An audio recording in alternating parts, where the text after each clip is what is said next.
Nos encontramos entonces en el Evangelio de Lucas, recordando que Lucas en su tiempo fue considerado un historiador. Él nos entregó el Evangelio que lleva su nombre y también el libro de los Hechos. El libro de los Hechos y el Evangelio de Lucas retratan acontecimientos y situaciones que tanto vivió nuestro Señor Jesucristo como vivieron los apóstoles también. Él recabó información, observó, vio, conversó, analizó los otros evangelios, las cartas que en ese tiempo ya existían, y nos entregó algo muy especial, porque este evangelio es quizás uno de los más amplios, en el cual muestra situaciones que quizás algunos evangelios no nos comentan. Y encontramos esta parábola del Señor en el capítulo 17, en el verso 10, que tiene como título, quizás en su Biblia, el deber del siervo. Y como verso central, como versículo central, en esta parábola tenemos al verso 10. Vamos a volver a leer el verso 10. Escrito está: así también vosotros, cuando hayáis, dice, hecho, ¿qué cosa? Lo que Dios te mandó hacer. El contexto del versículo central nos está hablando de algo que Él ya nos ha encomendado, de algo que ya nos ha mandado. Yo no sé a qué le haya mandado a usted, pero Dios lo tiene bien en cuenta. Si le mandó a predicar, a cantar, a evangelizar, según el ministerio que Dios le haya mandado, ese es el contexto, va a ir diciendo: así también vosotros, cuando hayáis hecho todo lo que os ha sido ordenado, digan, recuerden. Algo interesante va a suceder con esta parábola, que la persona, y preste atención, que termina cumpliendo la voluntad de Dios, en determinado momento cabe la gran posibilidad de que pueda llegar a tener el reconocimiento no solo de su pueblo, sino de una ciudad, de un país y aún a nivel mundial, porque la visión de Dios siempre fue mundial. Mateo capítulo 28 dice: id por todo el mundo y prediquen el evangelio. La visión siempre ha sido mundial. El contexto nos va a ayudar a entender que puede llegar el momento en el cual cualquiera de nosotros, en el área donde Dios nos haya enviado, si cumplimos la voluntad de Dios, un día podemos llegar a ganar reconocimiento, no solo de un grupo de personas, sino aún a nivel global. Todos los escritos de los apóstoles han ganado reconocimiento mundial y han edificado la iglesia, que tiene millones y millones de seguidores. Si tuviéramos la posibilidad de observar a Pablo y escuchar uno solo de sus mensajes, y él se presentase, por decirlo, yo que sé, en Guatemala, en cualquier país del mundo, estoy seguro que miles, quizás millones de creyentes tomarían vuelos e irían a escuchar el mensaje de la palabra de Dios. Porque aquel que ha terminado cumpliendo la voluntad de Dios siempre terminará un día ganando reconocimiento. Pero el contexto de este versículo nos va a ayudar a entender el día de hoy algo. Que si cumplimos la voluntad de Dios y un día llega ese reconocimiento para con nuestras vidas, digamos y recordémonos siempre en el espíritu de la humildad: siervo inútil soy, para que el orgullo no termine destruyendo lo que Dios mismo ha hecho con alguien que cumpla su voluntad. Recuérdese siempre que en el epílogo de aquello que Dios le mandó hacer, y de seguro si usted lo cumple bien, va a ganar reconocimiento, va a ganar estatus. Aún la Biblia dice que Jesús crecía en fama, porque era conocido, muy conocido. Pero esa fama no se entienda por orgullo como ahora se entiende, sino que cuando lleguemos a una posición tal, recordémonos siempre, diciendo: siervos inútiles somos.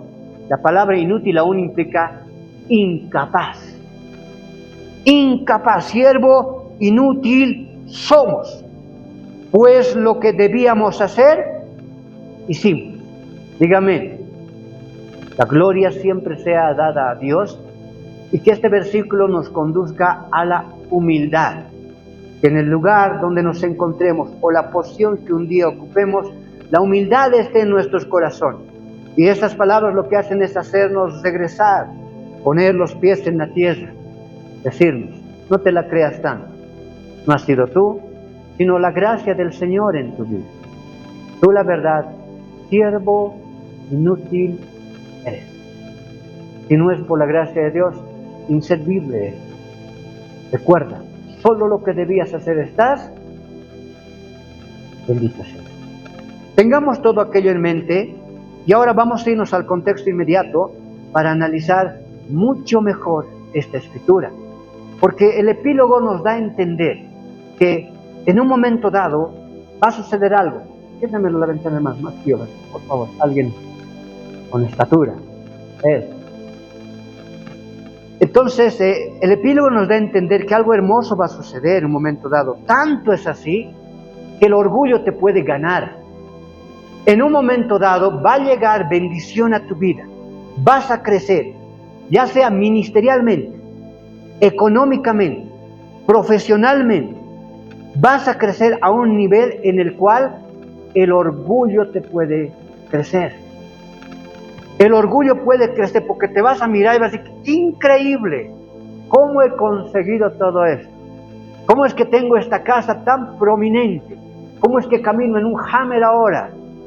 Puede llegar el momento dado en el cual por la gracia de Dios puedas llegar a un punto, un nivel que vos ni siquiera te lo has imaginado. Algo que ni has pensado, porque los pensamientos de Dios son mayores a nuestros pensamientos. Dígame, pero ¿cómo llego a eso, pastor? Yo quisiera llegar a ese nivel. ¿Qué tengo que hacer? Y la respuesta para llegar a ese nivel está en su contexto inmediato. Es lo que vamos a intentar hacer. Pero el Señor nos va a decir, cuando estés ahí, recuérdate, no lo pierdas. Muchos hombres, mujeres han llegado a ese punto, pero por el orgullo lo han terminado perdiendo. Para mantener eso y que puedas morir viviendo de esa forma, dando testimonio de la gloria de Cristo, siervo inútil soy. Siempre recuérdate, siervo inútil. Ahora vamos a irnos al contexto inmediato, porque ahí está el resto de la enseñanza. ¿Cómo podemos conseguir eso?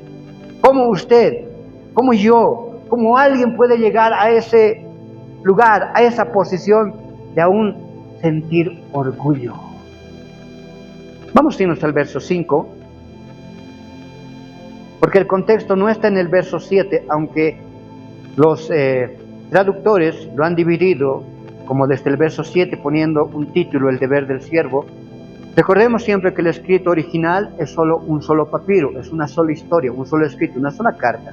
No tiene divisiones ni de versículos, ni de subtítulos, ni de historias, ni parábolas, sino que tiene un escrito en sí, porque el contexto, hay un contexto que es general de todo el libro, y tenemos que aplicarlo siempre en el sentido.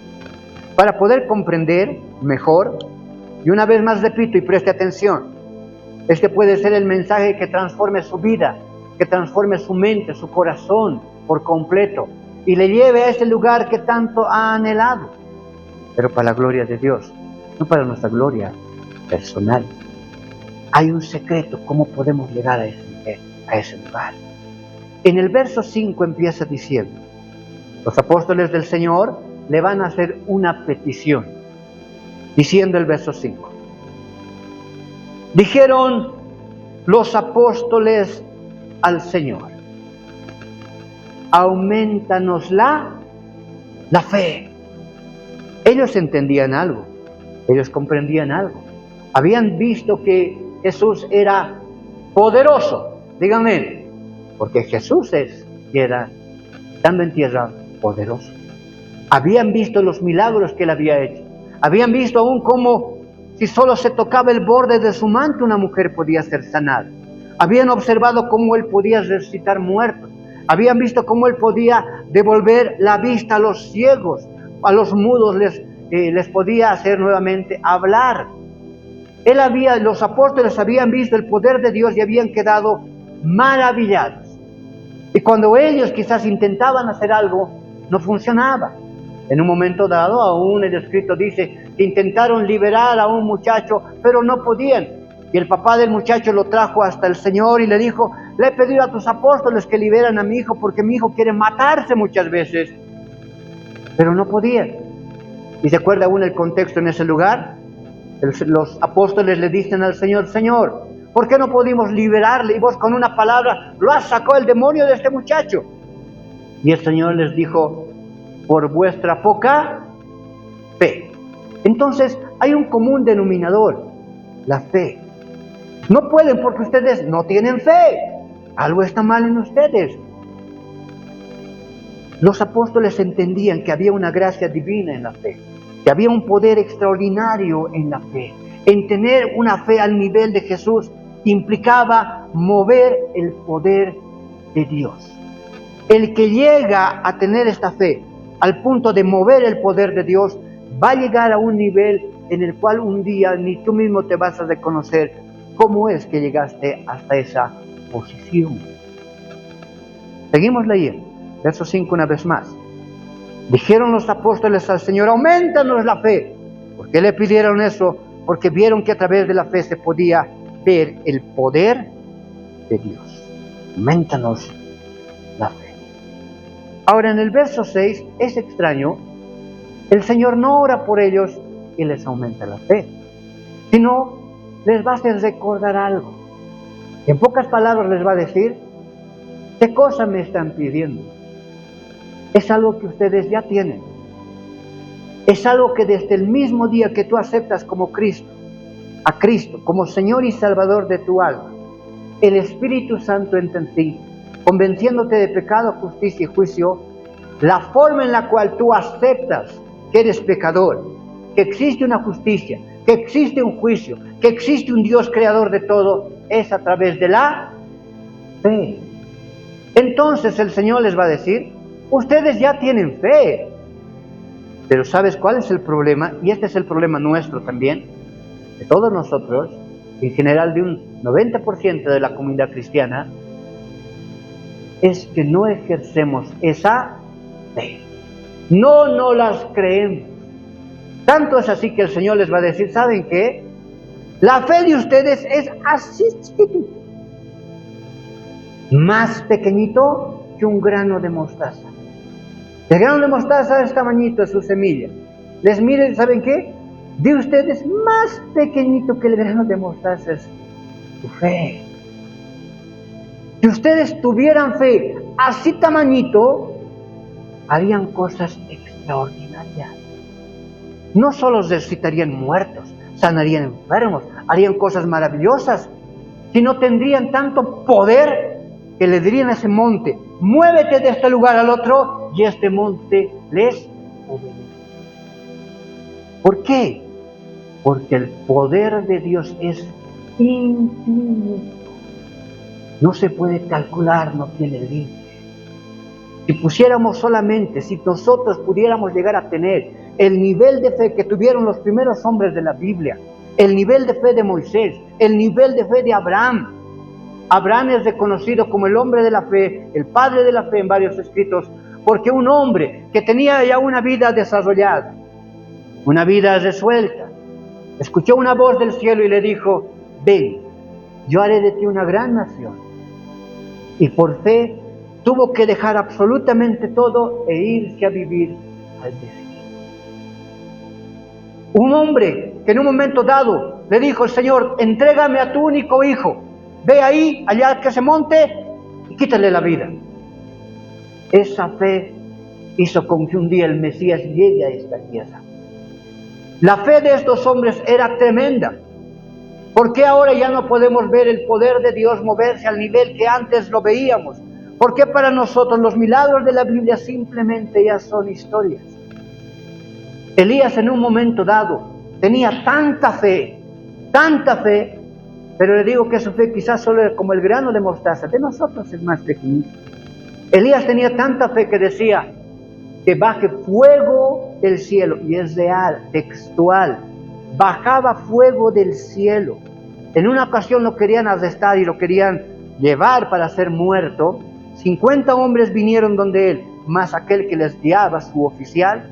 Elías oró, bajó fuego del cielo, quemó primeramente al oficial y después terminó quemando a los otros 5.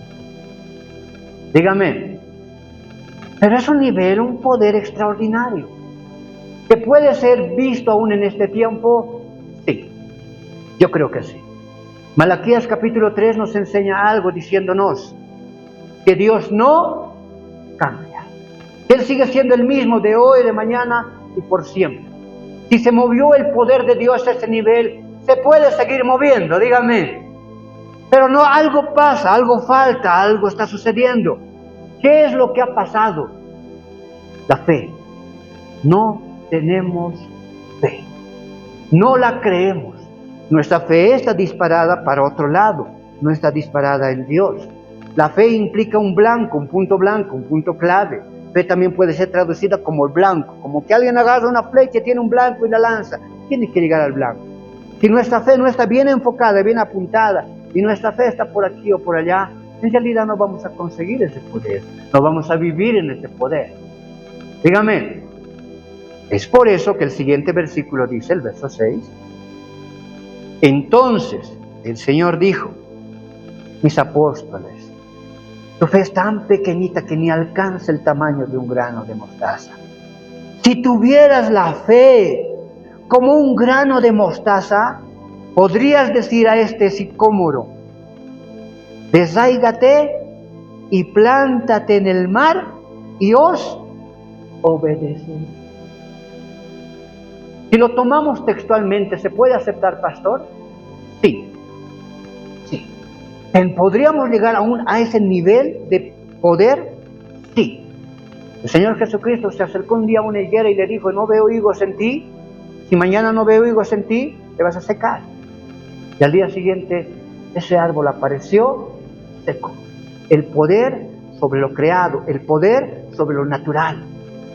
En un momento dado, estaba habiendo una grande tempestad. Los apóstoles del Señor pensaban que se iban a morir.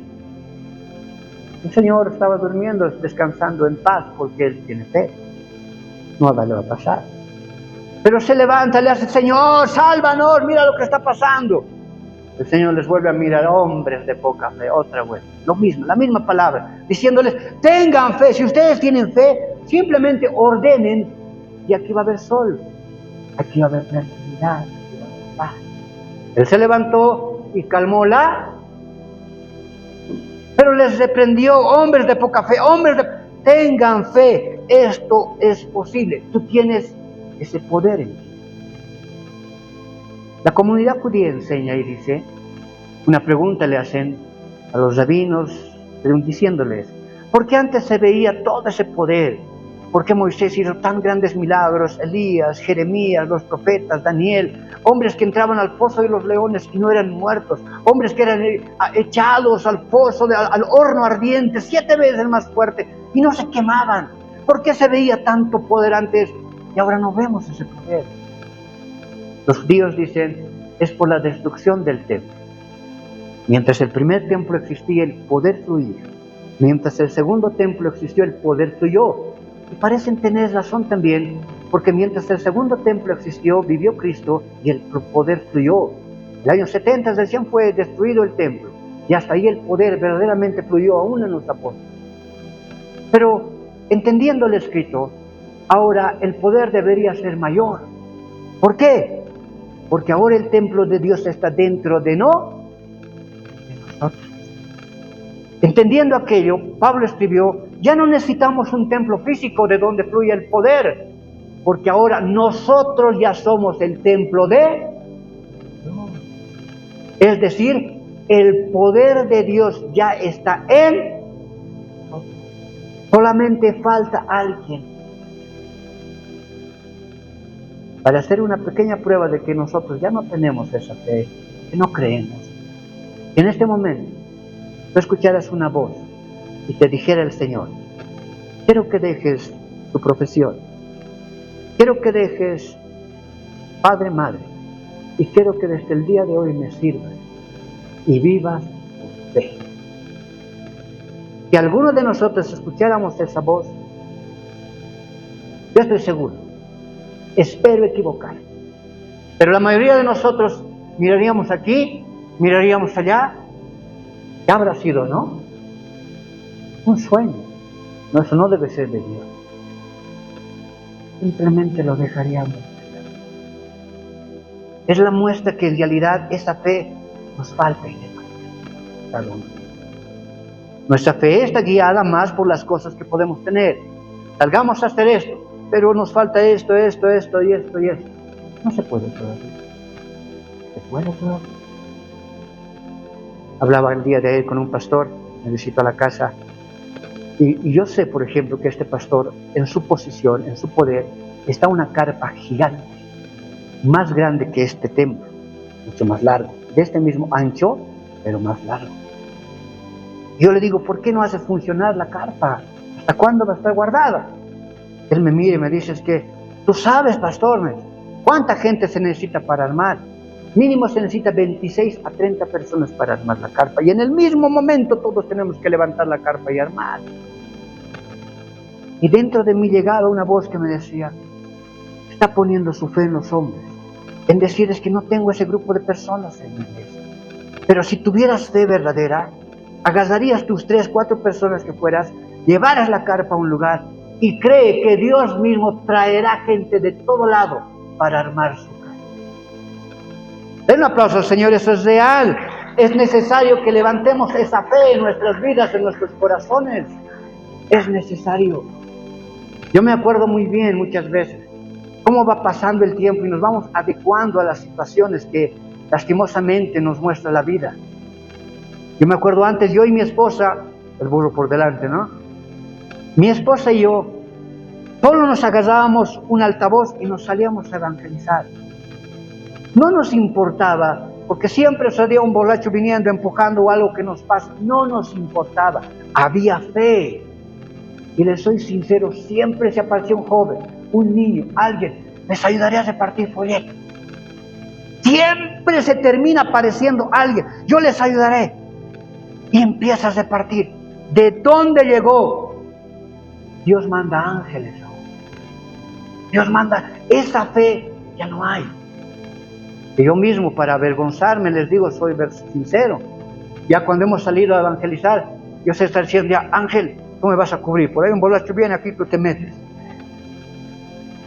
Es verdad, yo le digo para avergonzarme, he obrado así también. Pero la verdadera fe no era eso, porque había un predicador, el Gigi Ávila, decía, cuando Gigi Ávila llegaba a un lugar, le ponían escoltas. Y Gigi Ávila decía, si Dios no me puede cuidar, el hombre no me puede cuidar. Yo no quiero ni un solo escolta. Dios me trajo aquí, Dios me va a llevar otra vuelta a mi casa. Él murió casi llegando a los 100 años, lleno de gozo, esperanza y testimonio para todos. Díganme, ya la fe no es como antes, nuestra fe es más pequeña que un grano de mostaza. Porque si nuestra fe solo llegara a ese nivel, veríamos una vez más obrar el poder de Dios. Veríamos una vez más milagros, veríamos más una vez acontecimientos extraordinarios. Ahora nuestra fe es en lo que tenemos, en lo que no tenemos, en lo que podemos hacer. Solo miramos nuestras fuerzas y qué podemos abarcar según la capacidad. Pero es necesario que regresemos a esa fe. Esa fe está dentro de nosotros. En el verso 6 el Señor les dice, entonces el Señor les dijo, si tuvieras fe como el grano de mostaza, no está negando que ellos tienen la fe, porque ellos ya tenían la fe. Tenemos ya nosotros esa fe. Podrías decir a este sicómoro, arráigate y plántate en el mar, Dios obedece. Lo que está faltando ahora es que tengamos fe. Regresar a una fe ciega, si vale el término. A una fe ciega. Lo creo porque lo creo. Lo creo porque Dios así lo ha dicho. Yo sé que este mensaje va a ser un poco complicado que ingrese en este tiempo quizás a nuestra cabeza, a nuestra mente, por la situación de la sociedad que ahora vivimos. Una sociedad consumista, una sociedad que solo ve en lo material las cosas que pueden lograr hacer. Y alguien siempre va a decir, pero pastor, está bonito el mensaje, pero volvamos a la realidad. Las realidades, ¿no? Pero déjeme decirle que la realidad de la vida sí es otra. Pero la realidad en Cristo Jesús no ha cambiado. La realidad en Cristo Jesús sigue siendo la misma. Yo sigo creyendo, yo sigo teniendo fe en algo, porque ahorita le voy a mostrar, como también habla del llamado, diciéndonos, lo que yo te he llamado a hacer, eso hazlo, pero cuando yo te lleve hasta ese lugar, sé humilde de corazón, siervo inútil eres. Eso implica también lo que está escrito en 1 Corintios. No todos hacemos milagros, dígame. 1 Corintios capítulo 13 dice, no todos hacemos milagros, no todos evangelizamos, no todos predicamos, no todos profetizamos. ¿Qué significa eso? Que nosotros tenemos que hacer crecer nuestro nivel de fe, creer que Dios nos va a utilizar según el llamado que ha puesto en cada uno de nosotros. Por eso al final le va a decir, cuando yo te lleve al lugar donde tú te tienes que llegar, según lo que yo te he mandado a hacer, no sé qué te ha mandado a hacer el Señor, pero eso lo puedes cumplir, puedes hacer. Simplemente nos está faltando fe. Si Dios te ha llamado a predicar, cree de todo corazón, créelo de todo corazón. Dios revelará su palabra en tu vida si tú tienes fe. De mí, mi ministerio es enseñar, ese es mi ministerio. ¿Qué cosa más le puedo? Las veces le he dicho, tanto intento aprender a tocar, no puedo, no es mi ministerio. Mi ministerio es la enseñanza, la predicación de la palabra. Yo creo que Dios me va a usar para enseñar el escrito bíblico. Yo lo creo de todo. Lo creo. Y un día espero que mi fe sea mayor que un grano de mostaza. Y Dios me permite entender el escrito bíblico. Pero cada uno debe de creer, su fe tiene que estar enfocada en aquello que te ha dado. Si Dios te ha dado la fe para cantar, no te veas solo cantando aquí, vete cantando un día a las naciones. Dígame, vete cantando un día al mundo entero, llevando ese canto para alentar el corazón, no solo de 2, de 3, de un grupo, sino de miles y millones de personas. Pero cuando estés en ese lugar, recuerda también del resto del mensaje. Sé humilde, siervo inútil. Pero lo que debía hacer, estoy haciendo. Si te ha mandado a poder hacer milagros, yo estoy seguro que aquí tenemos una persona, no voy a decir quién, pero Dios quiere regalarle el don de hacer milagros. Y a partir de ahí va a empezar a fluir de las manos. Hay alguien que tiene. Pero también yo voy observando cómo las situaciones de la vida la van distrayendo de su llamado principal. Dios quiere regalarle el ministerio de hacer calidad. Porque su fe es pura, su fe es sencilla. Dios lo puede hacer. Pero quién sabe si usted también tiene este ministerio. Dígame, créalo, acéptelo. Tal vez tú tienes ese ministerio de poder hacer milagros, de poder hacer sanidades, de poder que nosotros seamos vívidos del versículo que dice, ojos, cosas que no vimos, que nuestros ojos no pudieron ver, cosas que no pudimos escuchar. Pero usted primero tiene que creérselo. Usted primero tiene que tener fe y creer que Dios lo puede usar de esa manera. ¿Cómo sé que he sido llamado para eso, pastor? Tiene que arderte en tu corazón. El libro de Judas, por ejemplo, dice, defended ardientemente la fe que un día ha sido dada a los. Tiene que arderte en el corazón. No sé de usted, pero yo le puedo decir que si un día Dios me llamó al ministerio de predicar la palabra, de pastorear, es porque en mi tiempo se levantó mucho la doctrina de la apostasía. Había mucha apostasía.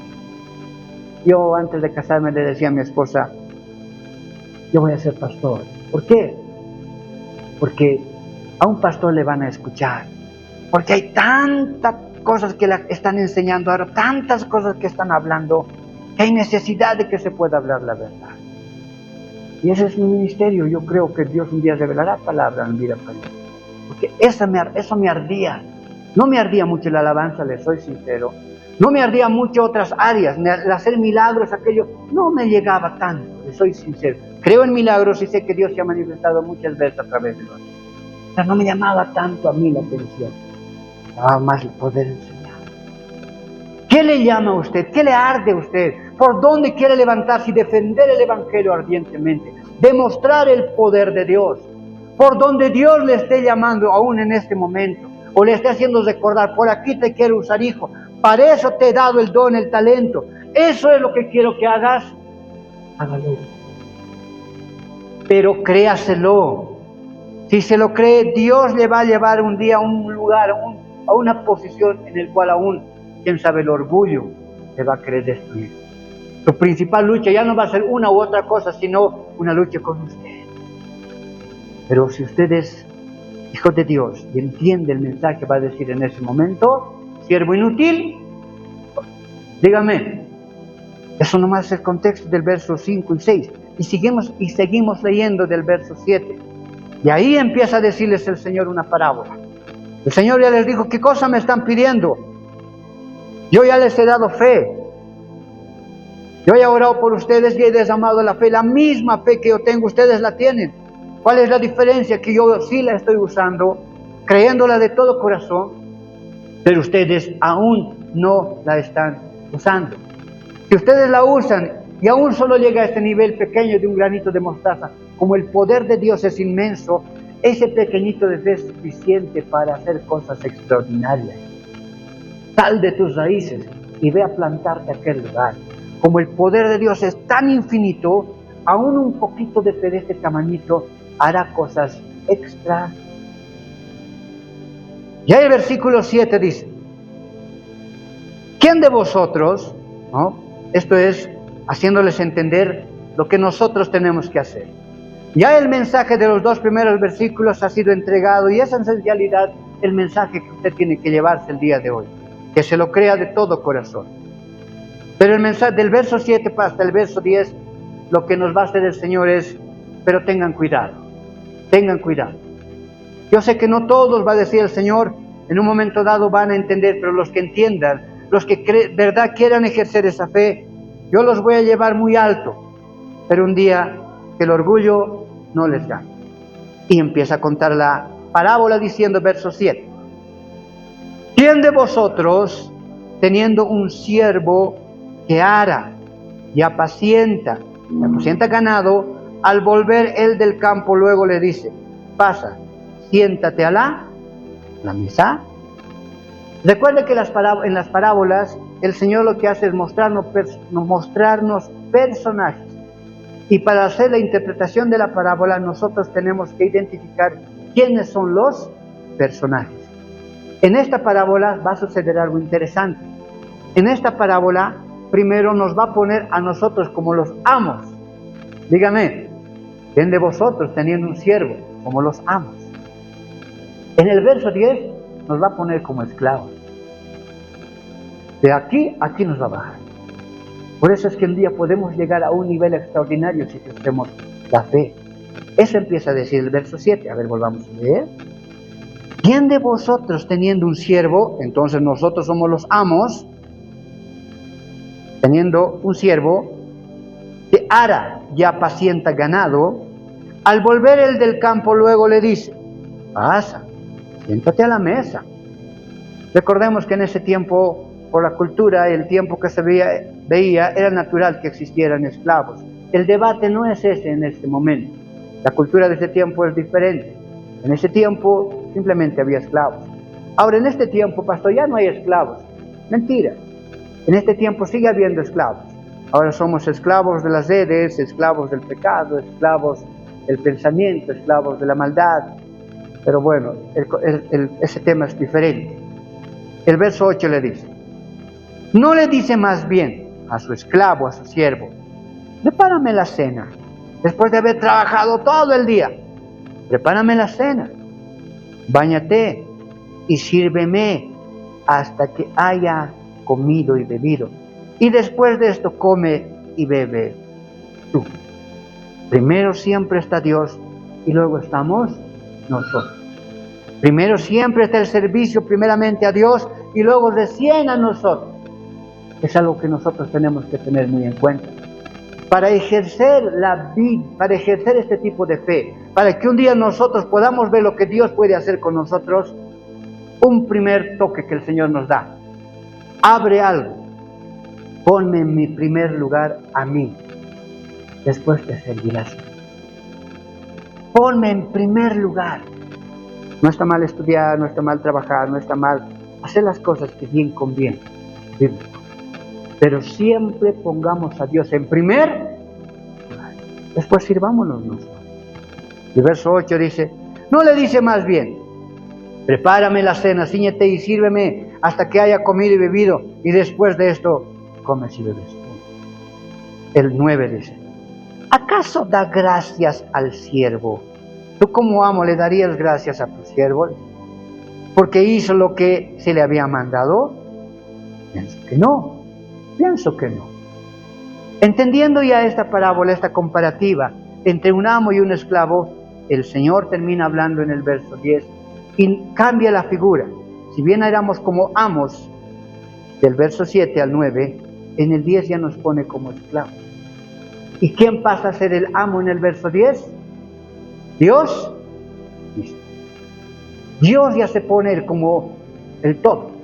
Y dice, así también vosotros, cuando hayáis hecho todo lo que os ha sido ordenado, así como al esclavo, porque recuerden, ustedes son esclavos míos. Un día la posición les llevará a ser amos.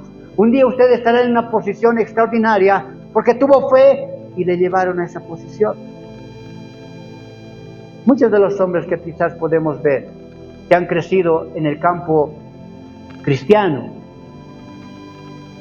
porque tuvieron fe, la lucharon. Usted escuche sus testimonios, va a ver cómo la bregaron, pero duramente. En un momento dado llegaron a una posición. Su principal lucha después es con el dinero. Su principal lucha después es con el orgullo, con la vanidad. Cualquiera de nosotros, repito, si tiene la fe, si fuese tan solo como el grano de mostaza y lo cree de todo corazón, pone en primer lugar a Dios y se pone por completo en las manos de Dios, un día Dios te usará y te llevará al lugar en el cual tendrás la posición de amo. Tendrás un estatus, tendrás una realidad diferente.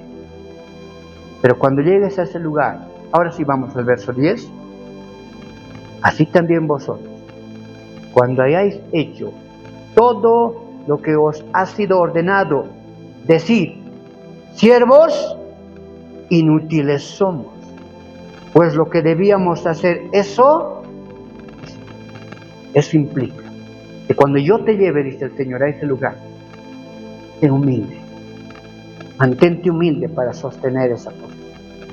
Mantente humilde. Recuérdate, tú, por más que haya gente que piense que tú eres el amo, recuérdate, aunque para otros eres algo, para mí, dice Dios, sigues siendo mi siervo.